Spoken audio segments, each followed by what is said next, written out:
بنا به خبرهایی که از گوشه‌های گوناگون تاجیکستان میرسد، در کشور ریدهای گسترده به ضد زنان و دختران حجاب‌پوش و مردان ریشه‌دار آغاز یافته است. در برخی از مؤسسه‌ها جمله در بازارها، فروشگاه‌ها و بیمارستان‌ها گروه‌های مخصوص تشکیل شدند که در درآمدگاه ایستاده از زنان و دختران حجاب‌پوش طلب می‌کنند که اول روی مالای خود را به قول تاجیکی یعنی به پشت ببندند و بعد بدرآیند.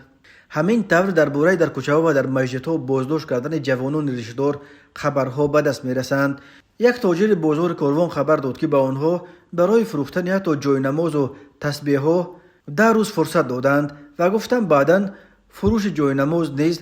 در برابر حجاب و دیگر لباس مذهبی منع کرده می شود و کسی این طلب را رعایت نکند دکانش را از دستش خواهند گرفت. روز 16 ماه سال 2024 در اینترنت ثبت ویدیوی یک رید ضد حجاب نشر شد که موج واکنش‌های اکثر منفی را به بار آورد. در این ویدیو چنین یک رید در درآمدگاه یک شفاخانه ثبت شده است. در ویدیو دیده می شود که یک مرد مسئول و چند زن که ظاهراً از بین همشیره‌های شفقت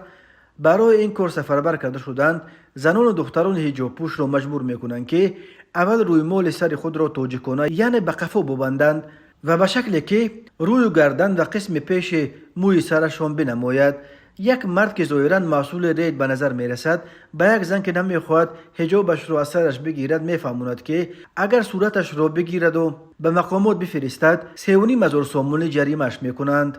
که برای پوشیدن حجاب 3,500 سامانی جریمه جوری کردند. او اول یک دختر و سپس آن زن سرکش را وادار میکند که حجابش را تاجیکی بندد و تنها بعد این اجازت به شفاخانه در آمدنش را میدهند و باز یک دختر دیگر در سرش حجاب را که میخواست به بنا وارد شود به نزد میزشان دعوت میکنند. مقامات تا کنون این ریدها را شرح ندادند،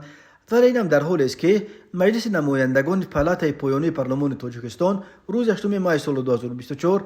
به قانون تنظیم و جشن و مراسم چند تغییر و علاوه وارد کرد که بر اساس آنها در جمهوری از جمله تمام معرک‌های مربوط به سفر حج در دایره عائله محدود کرده شده، ایدگردک کودکان، استفاده بیش از 4 ماشین برای گسیل عروس به خانه داماد و واردات، فروش و ترغیب لباس‌های به فرهنگ ملی بیگانه و اینچنین در جایهای جمعیتی پوشیدن چنین لباس‌ها در تاجیکستان منع کرده می شود. زیر مفهوم لباس